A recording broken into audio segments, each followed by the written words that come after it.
Bonjour chers amis, frères et sœurs bien-aimés. On est tous des bien-aimés dans les bras du Seigneur, surtout en ce temps pascal que nous vivons en ce vendredi 25 avril. Et puis, nous sommes encore dans l'octave de Pâques. Le Christ est ressuscité, il est vraiment ressuscité.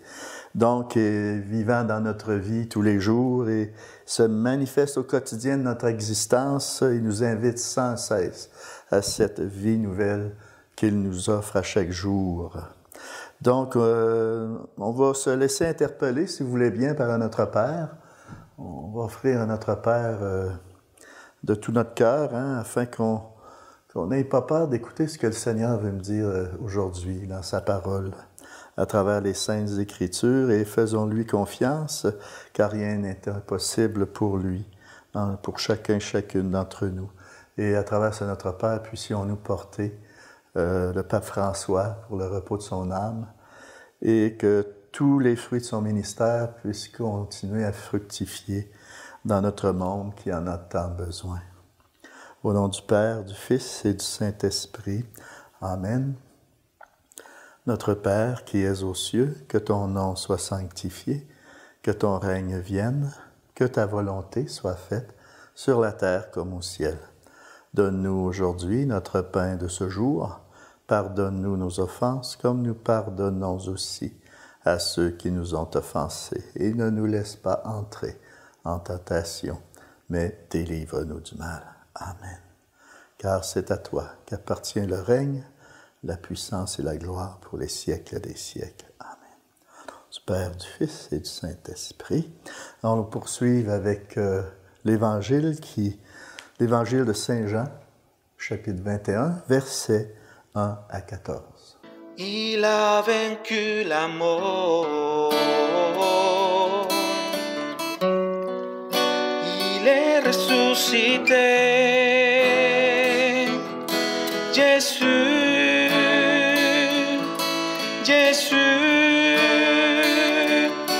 Jésus. Il est vraiment ressuscité. Alléluia, Alléluia. Il est vraiment ressuscité. Alléluia, Alléluia. Crions de joie.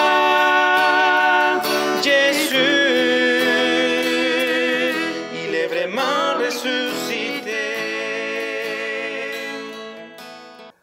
Le Seigneur soit avec vous.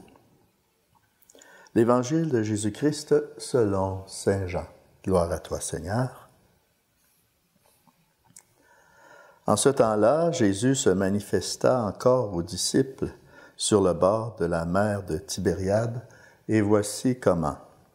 Il y avait là ensemble Simon-Pierre avec Thomas, appelé Didyme, c'est-à-dire jumeau, Nathanaël de Cana de Galilée, les fils de Zébédée, et deux autres de ses disciples. Simon-Pierre leur dit, « Je m'en vais à la pêche. » Ils lui répondirent, « Nous aussi, nous allons avec toi. » Ils partirent et montèrent dans la barque. Or, cette nuit-là, ils ne prirent rien. Au lever du jour, Jésus se tenait sur le rivage, mais les disciples ne savaient pas que c'était lui. Jésus leur dit, « Les enfants, auriez-vous quelque chose à manger? » Ils lui répondirent, « Non. » Il leur dit, « Jetez le filet à droite de la barque, et vous trouverez. » Ils jetèrent donc le filet, et cette fois ils n'arrivaient pas à le tirer, tellement il y avait de poissons. Alors le disciple que Jésus aimait dit à Pierre, « C'est le Seigneur. » Quand Simon-Pierre entendit que c'était le Seigneur, il passa un vêtement, car il n'avait rien sur lui, et il se jeta à l'eau. Les autres disciples arrivèrent en barque, traînant le filet plein de poissons. La terre n'était qu'à 100 de mètres. Une fois descendus à terre, ils aperçoivent, disposé là, un feu de braise, avec du poisson posé dessus et du pain. Jésus leur dit, « Apportez donc de ces poissons que vous venez de prendre. » Simon-Pierre remonta et tira jusqu'à terre le filet plein de gros poissons. il y en avait 153. Et malgré cette quantité, le filet ne s'était pas brisé. Jésus leur dit alors, « Venez manger. » Aucun des disciples n'osait lui demander, « Qui es-tu? » Ils savaient que c'était le Seigneur. Jésus s'approche, il prend le pain et le leur donne, et de même pour le poisson. C'était la 3e fois que Jésus, ressuscité d'entre les morts, se manifestait à ses disciples. Acclamons la parole de Dieu. Louange à toi, Seigneur Jésus.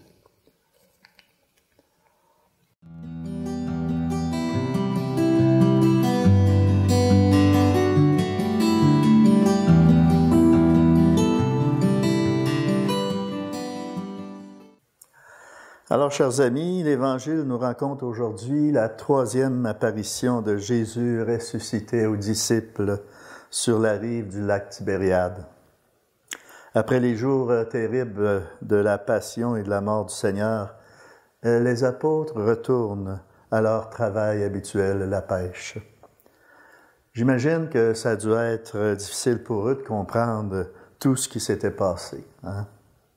Déconcertés par les événements, ils vivent dans une certaine angoisse et une obscurité lourde à porter, comme une mort intérieure. En plus, la pêche n'est pas fructueuse cette nuit-là. Ils n'ont rien pêché. Alors que tout semble être terminé, Jésus vient à nouveau chercher ses disciples. C'est lui qui va les chercher. C'est tellement beau. Sans qu'ils s'y attendent, un homme au bord de l'eau leur dit « Jetez le filet à droite de la barque et vous trouverez. » Ils ne reconnaissent pas que c'est Jésus. Et en obéissant aux paroles de cet homme, la pêche fut très abondante. Aujourd'hui encore, en 2025, le ressuscité vient chercher ses amis. Il vient les rassembler, les réconforter par sa présence. C'est la grâce que je te souhaite à toi qui écoutes présentement. Laisse le Seigneur venir à toi, te rencontrer aujourd'hui par sa parole. N'est-ce pas le but de cette chaîne, Jésus nous parle aujourd'hui, de permettre au Christ de se manifester à nous, comme dans les premiers jours du christianisme. Jésus ne nous laisse jamais seuls. Il nous l'a promis. Peu importe la situation dans laquelle tu te retrouves, Jésus est là. Il nous l'a promis. Et moi, je suis avec vous tous les jours jusqu'à la fin des temps, qu'il a exprimé lors de son ascension. Et nous gratifie de façon constante de sa présence et de son assistance. Sans lui, je ne peux rien faire. Au creux de nos faims, de nos soifs de vivre, quand le désir de désespérer la mort dans l'âme me submerge, le Christ se fait présent. Il nous cherche et nous appelle à lui. Voilà, chers amis, la grâce de notre baptême. Hein? Cet engagement baptismal que nous avons renouvelé lors de la veillée pascale et du dimanche de Pâques. Hein? On a renouvelé notre profession de foi et le renoncement au mal et à Satan. Ici, il y a quelque chose d'important à travers ce nom, Satan, qu'on a parfois tendance à mettre de côté. Il ne faut pas s'imaginer que c'est quelqu'un avec des petites cornes, puis des petites cornes pointues, puis une longue queue. Hein? Satan en nous, c'est celui qui nous rend malheureux. Pensez bien. Satan en nous, c'est celui qui nous rend malheureux. Je suis rempli de tristesse, je suis bon à rien. Je rate tout, on me rejette. On ne pardonne pas, je suscite tout le temps des disputes. Sans oublier toutes les dépendances à lesquelles nous sommes liés, et ainsi de suite. Vous connaissez la liste. Hein? Tout ce qui peut nous donner la mort dans l'âme, qui peut nous éloigner de l'amour, qui sème la division. On a toujours à lutter contre celui qui nous empêche d'être heureux. Donc, chers amis, par le baptême, tous ceux qui sont ensevelis dans la mort avec le Christ ressuscitent avec lui pour la vie. Dans toutes les morts qui viennent nous habiter de l'intérieur, de tout ce qui nous paralyse, comme on a vu pour les apôtres tantôt, Dieu s'engage à délivrer ses enfants pour leur permettre de retrouver leur dignité, leur grandeur et leur beauté des origines. Dans chacun de nous, il descend. Il vient nous chercher des griffes de la mort pour nous ramener à la vie. Dans toute cette petite mort que tu vis au quotidien, à tous les jours peut-être, il vient te chercher pour te ramener à la vie. C'est pour ça que c'est important de prier tous les jours, de se nourrir de sa parole. Donc, je fais l'expérience de mon baptême chaque fois que je vis certaines morts et que le Christ, par sa grâce, vient m'en sortir. C'est énorme et je peux l'expérimenter chaque jour. C'est vraiment la grâce que je te souhaite.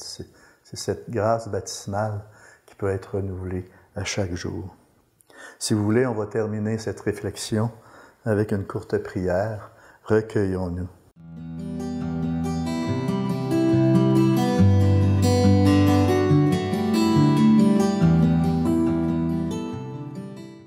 Seigneur Jésus, dans ton grand amour pour moi, tu ne te lâches jamais de me chercher. Tu viens me visiter tous les jours pour combler mes faims et mes soifs de vivre en ta présence. Aide-moi à te reconnaître, à me rapprocher de toi. Que l'expérience de ta présence dans ma vie renouvelle et renforce mon intimité avec toi. Amen. Et sur ce, je vous laisse la bénédiction du Seigneur et qu'il puisse vous remplir de sa présence au nom du Père, du Fils et du Saint-Esprit. Amen. À la prochaine.